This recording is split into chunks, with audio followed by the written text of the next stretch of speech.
صلى على محمد وعلى محمد.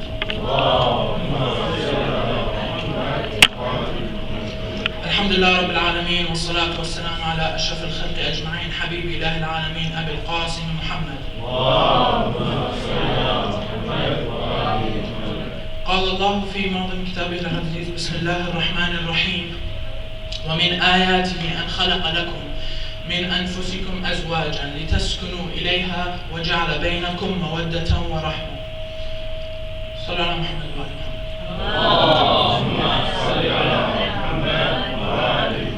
First of all, I'd like to thank everyone for coming out, and whoever's going to be hearing this later, thanks for hearing it. Second of all, inshallah, I hope that you will learn something from this. It's going to be a short speech, inshallah, and let's go.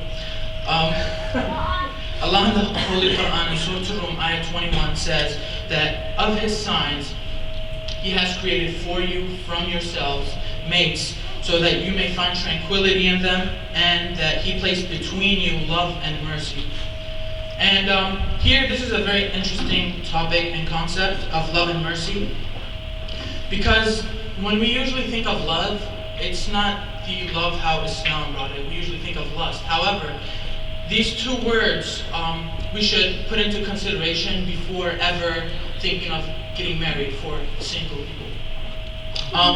So, inshallah, Sheikh Hanif will be talking about the concept of love, but inshallah, I will be giving you the example of the perfect relationship in Islam that was given to us years back, and it is the relationship of Fatima Zahra and Amir al-Mu'mineen.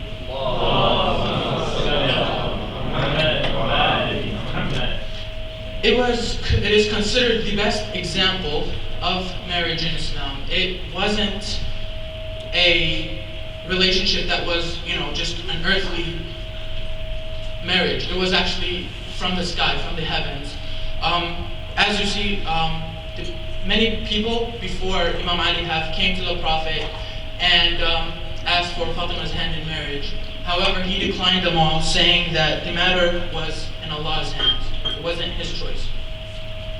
So many people came and left, and nobody actually was accepted. And then on the first of the Hijjah, Rasulullah says that an angel came down from Allah on the first of the Hijjah, saying that Allah has sent Rasul his greetings, and He has made Fatima the wife of Ali in the highest of heavens.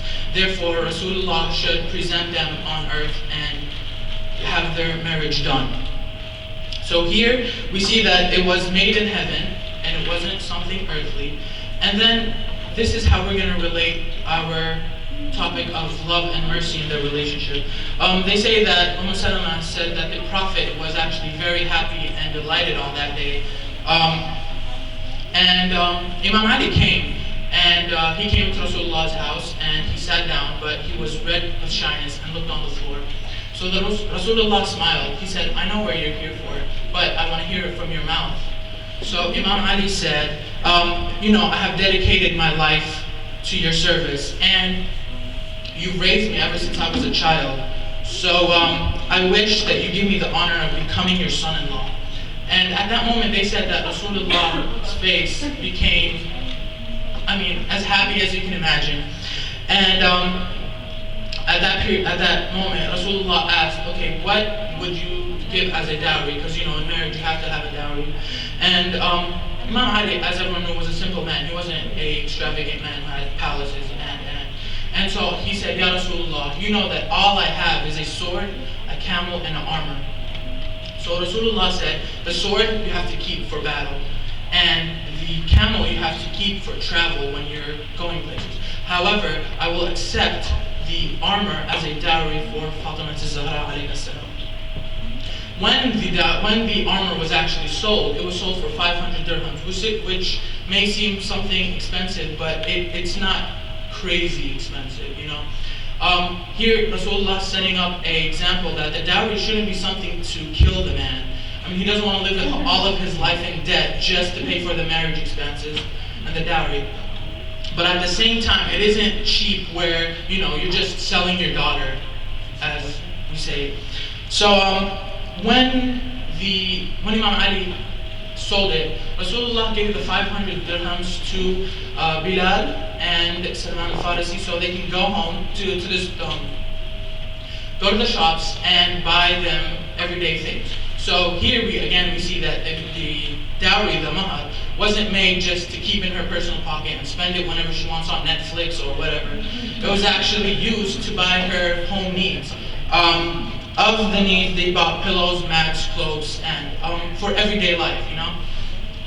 And another riwayah actually says that Fatima Zahra, the only thing she asked for dowry was that she can intercede in the Day of Judgment for all of her Shia sins. From that, we see that Fatima Zahra wasn't the kind of person that would ask. She isn't like, oh yeah, I want a house, a car, a Ferrari, this, that, no. The best of mahar that was capable for Imam Ali. We have a hadith from the Prophet saying, أَيْسَرُهُنَّ مُهُورًا أَكْثَرُهُنَّ بَرَكَةً. The ones with the easiest mahar is the ones with the most blessings. The easiest mahar does not necessarily mean cheapest. It means if the man can do this mahar without being burdened, do it. If he's a millionaire, hey, $20,000 is not bad. But if he's making $1,000 a month, you shouldn't be asking for a mahar that's like $30,000 in the marriage and the dress and the ring and. So the wedding itself was actually a very simple wedding. It wasn't extravagant, no DJs, no club dances, and no everything. What happened was Rasulullah actually took Fatima Zahra and Amir al-Mu'mineen to their house, and he had a walima, a dinner, where he fed most of the people of Medina on that day because he was so happy with them. And this should be set up as a model for all Islamic weddings. You know, we shouldn't be partying on a wedding. I'm not saying that, you know, we should sit down, read Quran and die. But, you know, there's some limits you can't surpass. So this is what was given to us by Fatima Zahra and Amir al-Mu'mineen. They had a simple wedding, it was elegant. She didn't say, well, you know, my sister got married in this hotel, so I need a better hotel, or my friends are jealous because I didn't get this dress or whatever. So it was very easy and was perfect, as a perfect example for them. And so that was their marriage. When they moved in, the relationship was beautiful, and love and mercy were actually taking place. So the dowry, for one, was a mercy, because she wasn't overburdening Imam Ali, so it was merciful. She was merciful to him. On the other hand, he didn't keep anything away from her, like, oh no, you can't buy bread, no, you can't do this, you can't do that. They had an equal and balanced relationship. We always think of Imam Ali as the guy that is strong, brave, the killer, Amir al-Mu'mineen, this and that. However, we never look at him as actually a lover.